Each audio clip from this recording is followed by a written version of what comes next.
በዚህ ተወካዮች ምክር ቤት አሸባሪ ተብሎ ተፈረጀ ከኦነግ ሸኔ ጋር ከዛ አንድ ላይ ተፈረጁና ወያኔ ሓርነት ትግራይ አሸባሪ ወያኔ የሚለው ስሙ ነው። አሁን ህወሓትን የሚያክል ፓርቲ ዝም ብሎ ተሰረዘ ሲባል እንደው ዝም ብሎ ከሆነ መዝገብ ላይ መሰረዝ ብቻ አይደለም ጉዳዩ። ሁለት ጊዜ ከፖለቲካ ፓርቲነት የተሰረዘ ፓርቲ ቢኖር ምናልባት ህወሓት ነው ብዬ ነው የማስበው። አንደኛ በኢትዮጵያ ታሪክም ብቸኛ ነው። በሌላው ዓለም ታሪክ እንደዚህ አይነት ፓርቲ ይኖራል ብዬም አላስብም።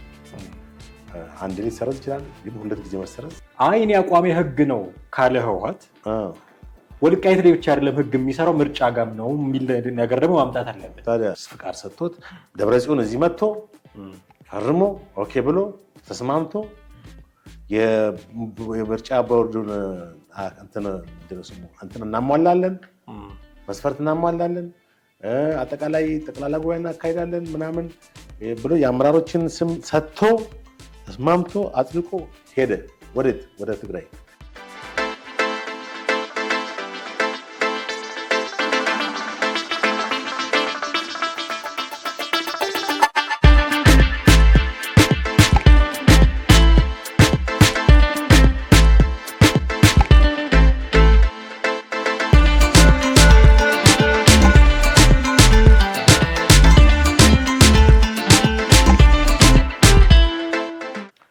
ሰላም እንዴት አላችሁ? ውድ ቤተሰቦቻችን ሐመር ሚዲያን እየተከታተላችሁ ነው። ወቅታዊ ፕሮግራማችን ላይ እንገኛለን። ከሰሞኑ ህወሓትና ምርጫ ቦርድ መሀል የተፈጠሩ ውዝግቦች አሳሳቢነታቸው ከዕለት ወደ ዕለት እየጨመረ ነው። ህወሓት እንደሚታወቀው ከፖለቲካ ፓርቲነት ሙሉ በሙሉ ተሰርዟል። ለዚህም ደግሞ ምላሽ ሰጥቷል። ህወሓት ምላሹ እንዴት ይታያል? ተያይዞ የሚመጡ ጉዳዮችስ እንዴት ናቸው የምናስተናግዳቸው? የሚሉትን ጉዳዮች እያነሳሳን ቆይታ እናደርጋለን። ጥላሁን አክሊሉና አማሃ ደገፋንን ከእናንተ ጋር ቆይታ የምናደርገው እስከ ፕሮግራማችን ፍጻሜ ድረስ አብራችሁን ትቆዩ ዘንድ የአክብሮት ግብዣችን ነው። ከኛ ጋር ሆኖ ጥሌ እንዴት ነህ? ሰላም ነኝ። ሰላም አለን። የህዝባዊ ወያኔ ሓርነት ትግራይ ህወሓት ወይም ደግሞ በስሙ ጥሩት እያሉ አንዳንዶች ትህነግ ይሉታል። ትህነግ ቲፒኤልኤፍም እየተባለ ይጠራል። ብቻ በየትኛውም ብንጠራው ያው አዘለም አቀፍም ያው ተሸከማል። የምናወራው ስለ አንድ ፓርቲ ነው። ፓርቲ ስለነበረ ማለት እንችላለን። አሁን ስለተሰረዘ የፓርቲነት እንቅስቃሴውን ኢሚዲየትሊ አቁመዋለሁ፣ እሱም ጥያቄ ነው። የሆነ ሆኖ ህወሓት ተሰርዟል።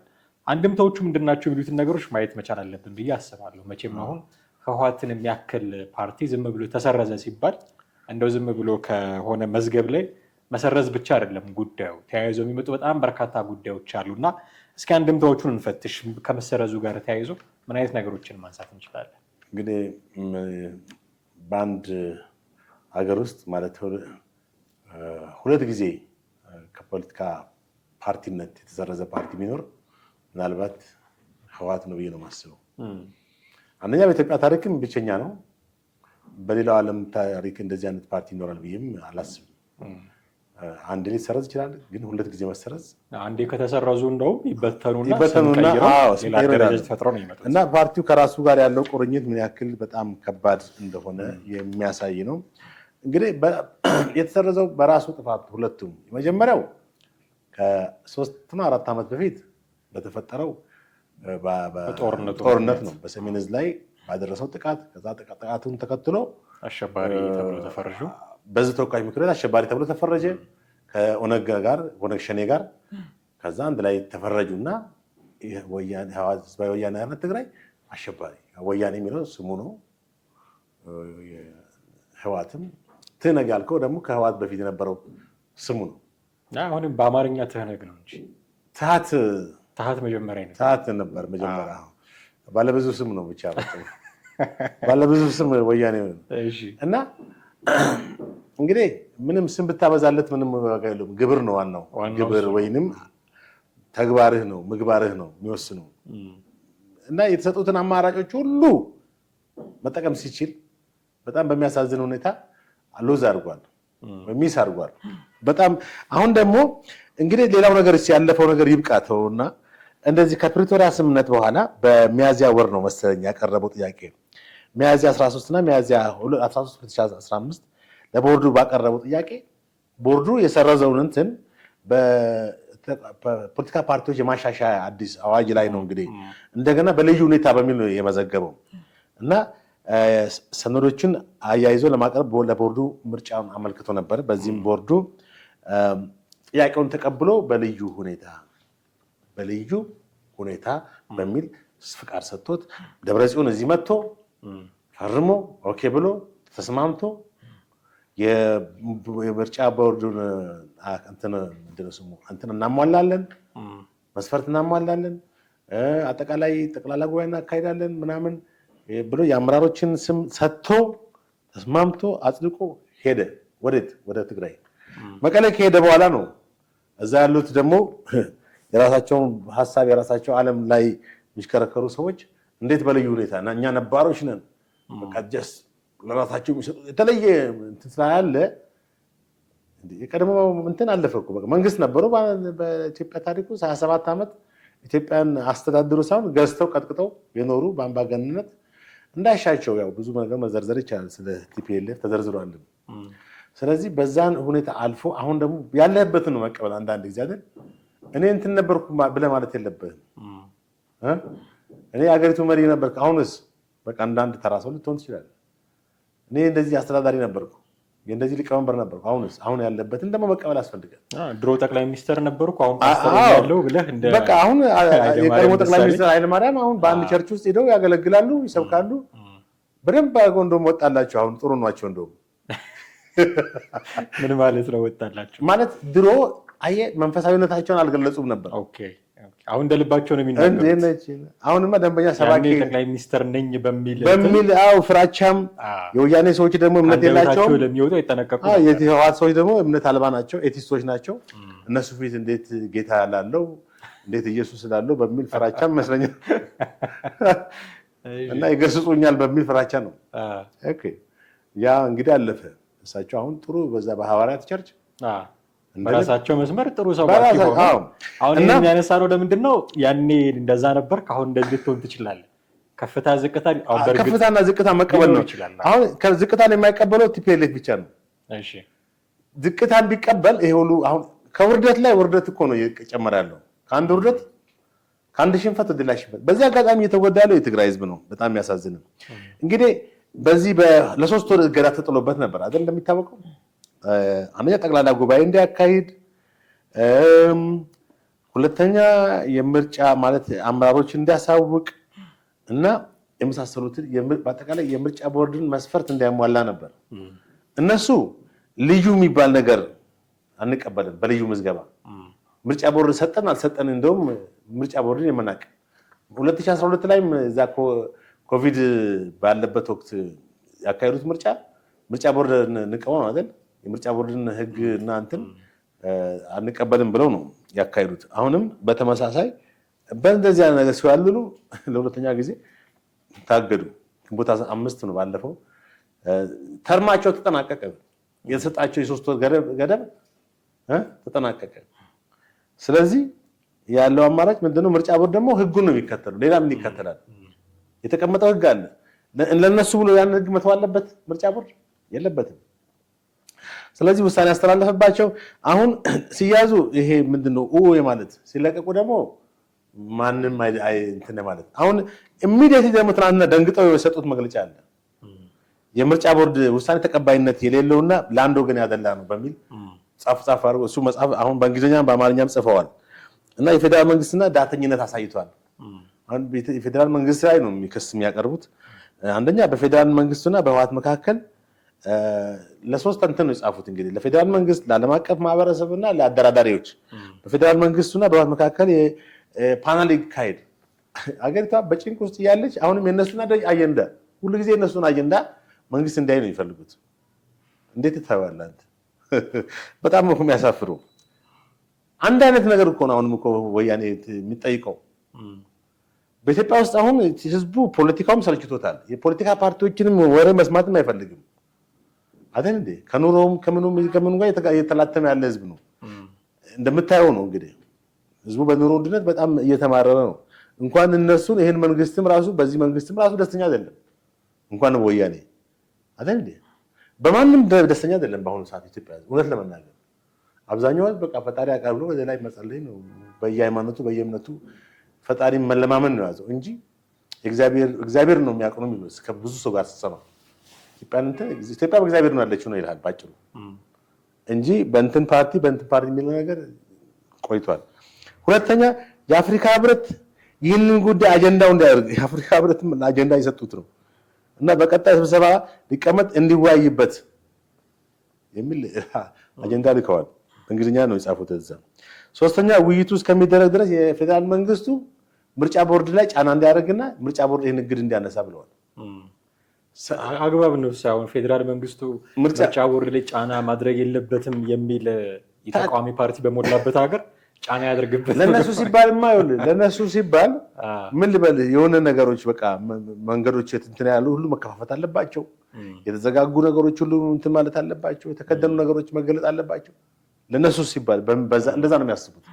አየህ ግን በጣም በዚህ አጋጣሚ የትግራይን ህዝብ እያጎዱት እንደሆነ ነው የምትመለከተው። አሁን ለነሱ ሲባል ያልከው ላይ ጥሌ ማስታወሰኝ መሰለህ አንድ የህግ ባለሙያ አይ ቲንክ ቲክቫ ላይ መሰለኝ ተጠይቀው አስተያየት ሲሰጡ ነበረ እና የህወሓት ጉዳይ የህግ ጉዳይ ሳይሆን ፖለቲካዊ መፍትሄ ነው የሚያስፈልገው የሚል ምክረ ሀሳብ ሲሰጡ ነበር። የህግ ባለሙያ ናቸው። ልክ ይህንን ጉዳይ ወስደን በአማራና በትግራይ ክልል መካከል ባሉ አወዛጋቢ መሬቶች ጉዳይ ላይ ወስደን ትይዩ እሱም ፓራሌል ብንሰራ በህግና በህግ ብቻ ነው መፈታት ያለበት፣ በህገ መንግስቱ መሰረት ነው ብቻ ነው መፈታት ያለበት የሚል አቋም አለው እንደምታውቁት። ከአማራ ወገን ደግሞ የለም መሬቶቹ የተወሰዱት በፖለቲካዊ ውሳኔ ስለሆነ ወደኛ መምጣት ያለባቸውም በፖለቲካዊ ውሳኔ ነው የሚል አቋም ያላቸው ሰዎች አሉ። አይ እኔ አቋሜ ህግ ነው ካለ ህወሓት ወልቃይት ላይ ብቻ አይደለም ህግ የሚሰራው ምርጫ ጋም ነው የሚል ነገር ደግሞ ማምጣት አለበት። ምርጫ ቦርድ እንደውም እኮ በነገራችን ላይ እሱን ከአሸባሪነት ወደ ፓርቲነት ለማምጣት የሚያስችል ህግ አልነበረም። ፖለቲካዊ ውሳኔ ተወስኖ ነው በልዩ ሁኔታ ህግ ረቆለት፣ ለሱ ብቻ የሆነ ህግ ረቆለት እንደገና ፓርቲ ሆነው ያን እድል ሳይጠቀምበት አሁን ሌላ ፖለቲካዊ ውሳኔ ተወስኖ እንደገና ፓርቲ እንዲሆን ይፈልጋል። ህግ ሳያከብር ለሱ ለሚፈልገው ነገር ህግ ይከበር ይላል፣ ለማይፈልገው ነገር ፖለቲካዊ መፍትሄ ይምጣል። አሁን እኮ አብሮ መሄድ ነገር አይደለም። አይ እኮ ቲፒኤልኤፍ የኖረበት 50 ዓመት ያልሳለፈው ታሪክ ነው፣ ማንነቱ ነው። ሲጠነሰስም ሲወለድም ጀምሮ እኮ በተንኮልና በእንትን ነው ማለት ከባብ እንትን እንቁላል እርግብ ጠብቃለህ እንዴ ላይ ግዛት እንደዛ ማለት እኮ ነው። ቲፒኤልኤፍ ከደደቤት ጀምሮ እንትን ሲፈጠር ጤናማ የፖለቲካ ሀሳቢ አይደለም እንትን ያለው አግሬሲቭነትን ይዞ አማራ ጠልነትን ይዞ ነው። የ1968 ማኒፌስቶ አማራ የትግራይ ጠላት ብሎ ነው እኮ የጻፉ ሰዎች ናቸው። ነስዩ መስፍን እነ ከሌን እንሰብራለን አማራ የትግራይ ጠላት ነው። የትግራይ ጠላት እንዴት ይሆናል? አሁን በሰሞኑ የሚገርምህ እነሱ እንግዲህ አሁን እያስተዋሩ ያሉት በፕሪቶሪያ ስምምነት ነው። አለበለዚያ የፕሪቶሪያ ስምምነት ህፃን ልጅ አለበለዚያ እንደዚህ ካላልክ እንደዚህ አልሰጥም እንደሚባል ማስፈራሪያ እንደዛ ነው ያስፈራሩ ያሉት። የፕሪቶሪያ ስምምነት እንግዲህ 18 ነጥቦች ናቸው አለ ያሉት። እነዚህ 8 ነጥቦች አንድ ለፌዴራል መንግስቱ ታዛዥ የሚሆን የሚለው አንሆንም ነው፣ እናፈነግጣለን ነው። ሁለተኛ ትጥቅ ማስፈታት ነው። ሶስተኛ እነዚህ መልሶ ማቋቋም ማለትም የተፈናቀሉት ነው ደቡታቸው። አሁን ህግ ያልከው ላይ ህወሓት ያወሳስብብሃል ብዙ ነገሮችን ንቁ ሆነህ ካልተከታተልክ ፖለቲካውንም ህጉንም ያጣምምብሃል። ይኸውልህ ፕሪቶሪያ ስምምነት ላይ ወደ ቦታቸው ይመለሱ ነው እንጂ ወደ አስተዳደራቸው ይመለሱ አይልም። ገባ በባለ ህዝቡ ወደ ቦታው ይመለስ እንጂ ሰዎች ወደ አስተዳደር ይመለሱ ወደ ትግራይ አስተዳደርነት ወልቃይትና እንትን ይመለሱ የሚል አይደለም። ወደ ቦታቸው ይመለሱ ነው። አሁን ወያኔ ምንድን ያደረገች ነው? የፕሪቶሪያ ስምምነት ወደ አስተዳደር ወደ ቀደመው አስተዳደር እንዲመለስ የወልቃይትን ብሏል የሚል አንድምታ እንድትይዝ ነው የሚያደርጉት። አንደኛ። ሁለተኛ የፕሪቶሪያ ስምምነት ይፈርሳል። ከዛ ተሞ በቃ አሁን ሰራዊት አላቸው አሁን እንግዲህ አይደለ? ሰራዊታቸው ግን አሁን ተሰባስበው እንደድሮ ሞቢላይዙ ነው። ፊት የዛሬ 4 ዓመት 2012 ላይ እንዳደራጁት ተሰብስቦላቸው ያው ወጣት ይነሳል ብለህ ታስባለህ? በጭራሽ። እንደውም ተበትኗል። ሰልፎች ነበሩ ተበትኗል። ትናንትና ወደ ራያ አካባቢ የሚቃወሙ ሰልፎች ነበሩ። አሁን እነሱ አየህ በየትኛውም እንትን ለትግራይ ህዝብ የሚራሩ ሰዎች አይደሉም። የትግራይ ህዝብና ህወሓት አንድ ነው ይላሉ በአፍ። ጌታቸውም እንኳን አጋልጧቸዋል። ማጭበርበሪያ ነው እኮ ነው ያላቸው። ፋና ላይ ሰሞኑን አልሰማሁም? ማጭበርበሪያ ነው ህወሓት ሁሉ ነገር ህዝቡንም እድሩንም አለ ማህበሩንም ቤተክርስቲያኑንም መስጊዱንም ሁሉንም መቆጣጠር ይፈልጋል። ተቆጣጥሯል። በዚህ ነው የኖረው በኢትዮጵያ ውስጥ አይደለ? አሁን ይህን በማድረግ ነው እንግዲህ በላይነቱን በጣም አደገኛ ፓርቲ ነው እንግዲህ አደገኛ ስብስብ ነው ወያኔ። ምን አይነት ሰይጣኖች እንደተሰባሰቡበት ጊዜ ይወቅ እንግዲህ። አሁን አንድ ተመልከት። አሁን እነዚህ ሲያጭበረብሩ ሲዋሹ እናንተን ስል የትግራይ ህዝብና ህወሓት አንድ ነው ስላለ የትግራይ ህዝብ የዋ ነው ያው የራሴዎች ናቸው የራሴ ናቸው ብሎ ነው እንደው እንዳፈር አፉ የሚልህ ስትሰርቅም ስታጭበረብርም ስትዋሽም ህዝብን ስትበድልም እንግዲህ ከ30 ቢሊዮን ብር 8 ቢሊዮን ለራሳቸው ጥቅም ነው ወሰዱት ነው ያለው አይደል? እንደ ጌታቸው ወደ 8 ቢሊዮን ብር እኮ ነው የበሉት በዚህ በሁለት ዓመት ጦርነት ውስጥ የትግራይ እነዚህ ጀነራሎቹ ነው። አሁን ደግሞ የተያዙት ወርቅ እዛ አካባቢ ያለውን ወርቅ መዝረፍ ነው ያወጡ ነው። እና ደንበኛ የተደራጀ የማፊያ ቡድን ነው። እግዚአብሔር እንደውም እንጂ ፈቅዶ 37 ዓመት ኢትዮጵያ እንደገዛ ፈቅዷል። መቼም ያንን የምትሽረው አይደለም። የኢትዮጵያ ታሪክ አካልም ነው። ኢትዮጵያ ታሪክ አካል ስትል እነዚህን የደርግንም የወያኔንም አብረን ማንሳት አይቀርም። አሁን ያሉን ስርዓት አይደል? ኢትዮጵያ ታሪክ ጥቀስ ስትባል ክፉ እንትኖችን አብረን ታነሳለህ። ክፉ ይሄ ደጉ ይሄ ማለት ደጎችን አጣናቸው እንጂ ታሪክ አካል ክፉ ብቻ በ80 ምናምን እስከ 2000 ምናምን ይሄ ነበረ ብለህ አንሳት አይቀርም። አሁን እንግዲህ ጌታቸው ሰሞኑን ወደ በፋና ላይ በክፍል 1 ክፍል 2 ነው የሰጠው። ፋና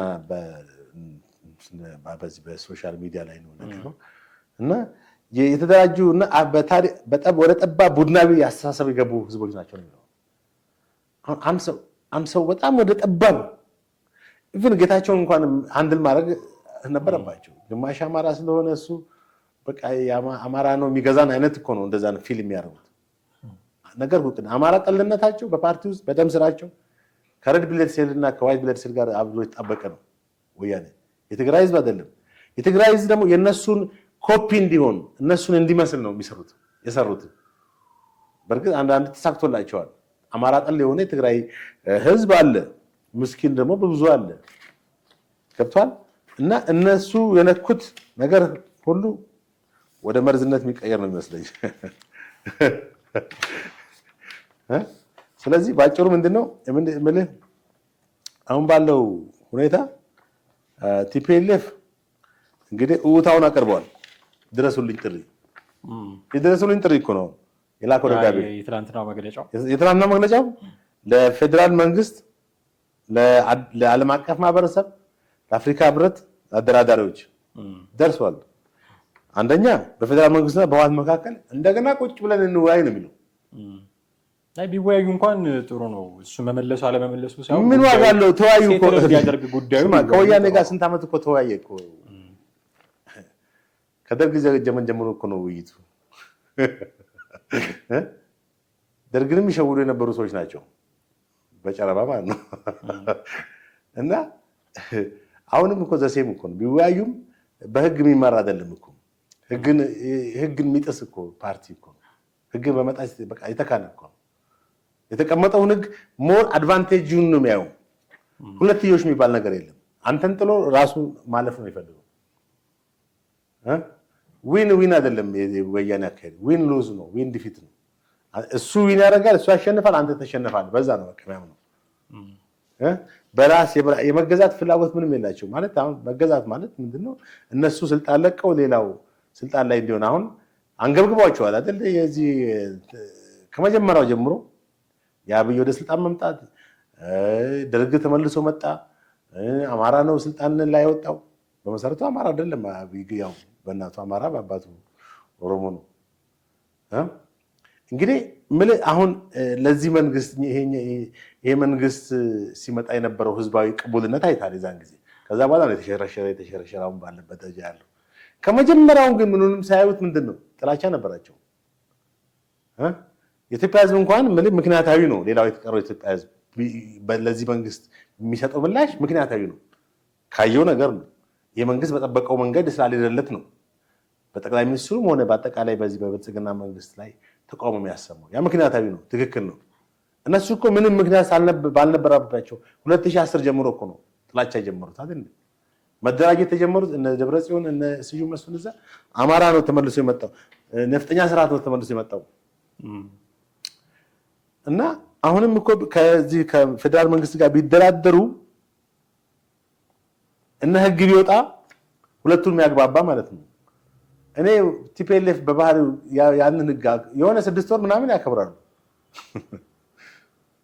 ከዛ ግን የሆነ ብቻ የሆነ ኃይል እስኪያደራጁ ነው የሚፈልጉት ስትራቴጂካዊ እንትን ነገር እስኪሄዱ ወይም የሆነ ክፍተት ካገኙ።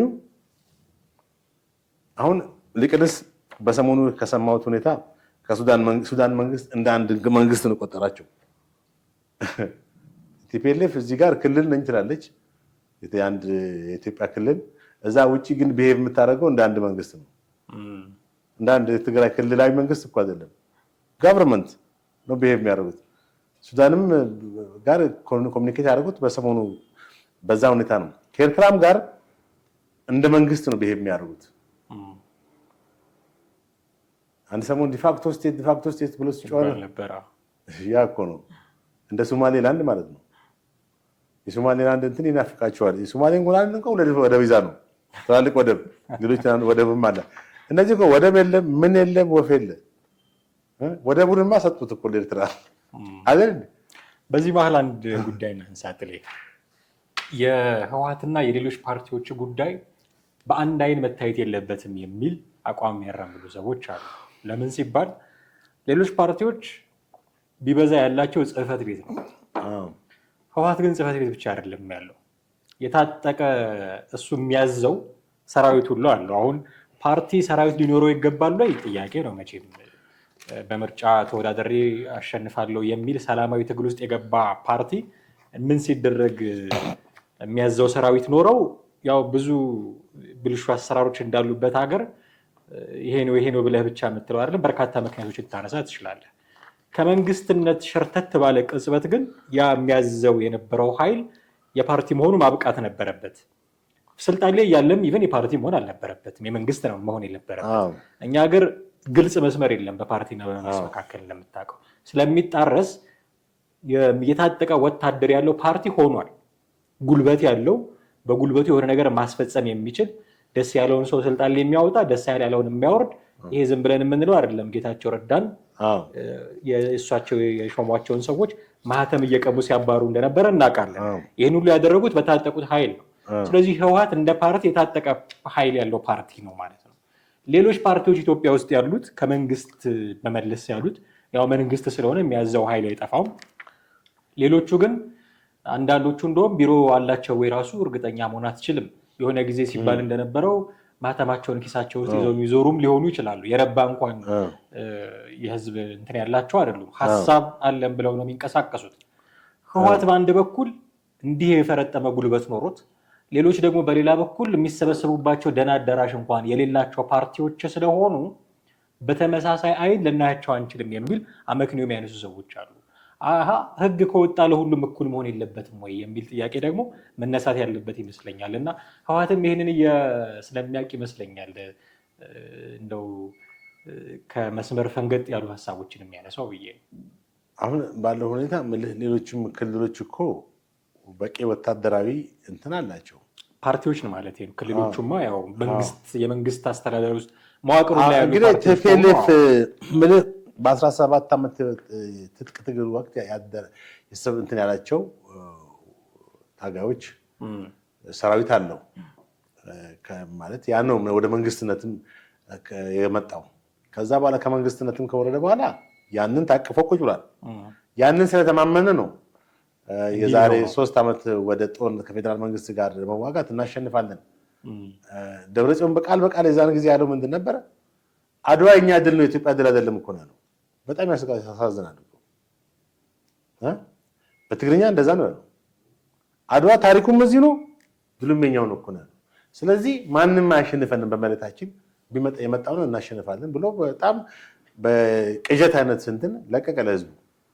ህዝቡ እውነት መሰለው። ሰራዊቱን ከዛ ቀደም ብሎ ትዝ ይልህ ከሆነ የካቲት ስንተኛ ዓመታቸውን ሲያከብሩ ነው 40 ዓመታቸውን ሲያከብሩ ነው 43 44 ዓመታቸውን የቲፒኤልኤፍ የተመሰረተበትን ሲያከብሩ 47 መሰለኝ አሁን ወደ 50 ደርሷል አይደል? ሲያከብሩ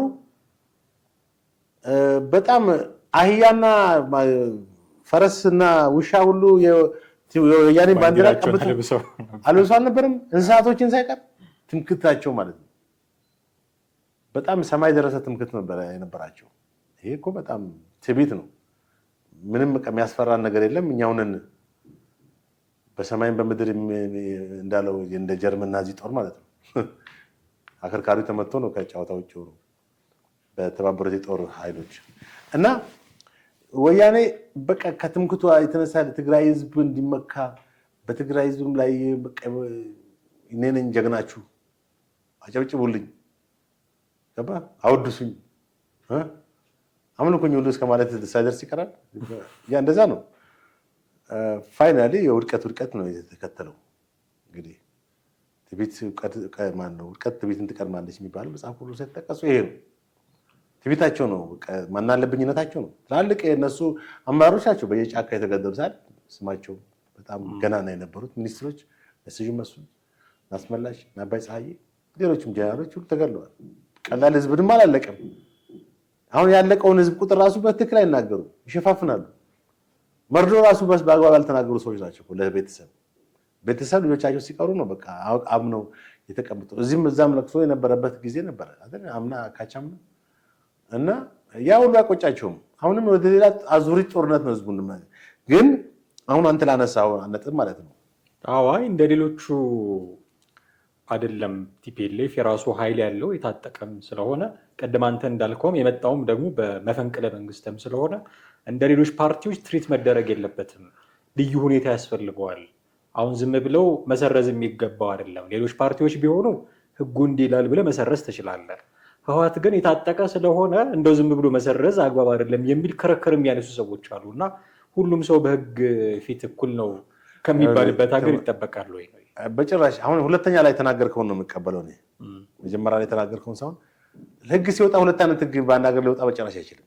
የፈለገ ለምን ግዙፍ የእንትን ጦር አይኖረውም? ህግ አንድ ነው። የክልል ፓርቲዎችም ሌሎች ክልሎችም ለሚሰጣቸው ይኖራቸውም ህግ ሆነ ወያኔ አንድ አይነት ህግ ነው ሊወጣ የሚችለው። በዛ ህግ ነው የሚተዳደር የሚችለው። በልዩ ሁኔታ ቲፒኤልኤፍ የምታሽከረምምበት እሱ ተፈርቶ እንትን የሚባልበት ሁኔታ የለም። በመሰረቱ እንደውም ያን የሚከበርበትን የሚፈራበትን እንትን ነው ያጣው አይደል? በራሱ ጦርነት እሱንም አስጨረሰ። በጦርነቱ ተሸናፊ ነው። ተገዶ ነው ወደ ፕሪቶሪያ ስምምነት የገባው እንጂ ወያኔ በታሪክ ይደራደራል ወይ እንትን ላይ በአፍሪካ መቼ የማይደራደርም ነበር። ታሪክ እኮ አለ እንዴ! የደርግ ሻለቆችንና እንትኖችን እኮ በጣም በሚያሳዝን ሁኔታ እኮ ቶርች ያደረገ ነው እኮ ለድርድር የሄዱትን ሰዎች። እንግዲህ አንድ ትልቅ ጀነራሎች ናቸው ነገሩኝ። እንደራደር እሺ ላኳቸው አለ። የሚሰራውን ያውቀዋል እኮ ተንኮለኛ ስለ ተላኩ ወደ ሽሬ የሆነ ቦታ ላይ። ከዛ በኋላ እዛ ቶርች ያደረጋቸው በቃ የጦር ከሻለቃ በላይ የሆኑ ሰዎች ናቸው። እንደዚህ የሰራ ሰው የሰራ ፖለቲካ ፓርቲ ነው። እና ድመት መንኩሳ አመሏን አትረሳ የሚባል እንትን አለ። ወያኔ ምናልባት ቢለሳለስ ምን ቢልም ቀድሞ የነበረው ማንነቱ በጭራሽ ሊታው አይችልም። አሁንም የድረሱልኝ ጥሪ ነው። በቃ መሞቻው ኦልሬዲ ሞቷል፣ በዚህ ተሰርዟል። ግን አሁን እንደሰማሁት ደግሞ በአዲስ መልክ ሌሎች እነ አቶ ጌታቸው እና ሌሎች ምናልባት የምርጫ ቦርድ ሊቀበል ይችላል። አሁንም እኮ ለሶስተኛ ጊዜ ማለት ነው። ግን እንደው አንተ ምርጫ ቦርድ በጥላቻና በእንትን አይደለም እንግዲህ በወያኔ ላይ እንደዛ ነው። ህጉን ነው እኮ እንትን ነው። አንዳንድ ህግ ስታከብር ነው እኮ ነው ሰው የሚቀጣው። ተወካዮች ምክር ቤት አርቅቃ አጽድቆ የሰጠውን ህግ ነው ኤክሰርሳይዝ ያደረገው። አድሎ የተደረገ ነው። ለአንድ ወገን ያደላ ነው እኮ ነው የሚለው እና በጭራሽ እንትን ህጉ አንድ ስለሆነ ለወያኔ የሚወጣ ህግ ተብሎ ለብቻ የሚታይበት ይሄ የእንጀራ እናት ልጅና የእንትን ልጅ የሚባል ነገር የለም። እውነተኛ ልጅና እንጀራ እናት ልጅ ሁሉም ልጅ ነው ማለት ህግ አስፈጻሚ ወይንም ህግ ሲወጣ በተወካዮች ምክር ቤት ህጉ ሁሉም እንዲገዛበት ነው እና አሁንም ቢሆን እኔ ከዚህ በኋላ እንደውም ቢበተኑ ነው የሚሻለው። የትግራይ ህዝብ ሰላም ቢሰጡት ይሻላል። እንግዲህ የትግራይ ህዝብ የሚሻል እንደው አሁን ያለው ትውልድ ወደ ስልጣን የሚመጣ ጥሩ ነው። ከዚህ ከወያኔ ጸዳ ትውልድ ሆኖ ከነሱ ጋር ምንም አይነት ንክኪ የሌለው እንትን ወደ ስልጣን ቢወጣ ጥሩ ነው። አሁን በጊዜያዊ አስተዳደር ውስጥ ያሉት ፕሬዚዳንትም ያው እሳቸውም ታጋይ ነበሩ ናቸው። የጸዱ አይደሉም። ከዛ ሴራው አካል ናቸው። እንደውም ጌታቸው ብዙ ጥፋቶችን እንደሚፈጽም ነው አቶ ጋሽ ማን ነው ሌተናል ጀነራል ታደሰ ወረደ የቲፒኤልኤፍ አካል ነው። በጦርነት ውስጥ ዋና ተዋናይ የነበረ ሰው ነው ከነጻድቃን ጋር። እነ ደብረጽዮን ምናልባት የእነሱ ፊት ብዙ ጊዜ ስለታወቀና እንትን ስላለ እሱን ወደዛ መጥተው እንዲደረግላቸው ፕሬዚዳንት ነው የላኩት እንጂ ከነሱ ጋር አንድ ነው። ወደ ቤተሰቦቻችን የዛሬው ፕሮግራማችን ይህንን ይመስል ነበረ። ጥላሁን አክሊሉና አማሃ ደገፋ ከእናንተ ጋር ቆይታ ያደረግን። በሚቀጥለው ደግሞ ጊዜ በሌላ ርዕሰ ጉዳይ እንጠብቃችኋለን። የዛሬውን እዚህ ላይ ያብቅተናል። ሀሳብ አስተያየቶቻችሁን በተለመደው የስልክ መስመራችን በኩል አድርሱን። ጤና ይስጥልን።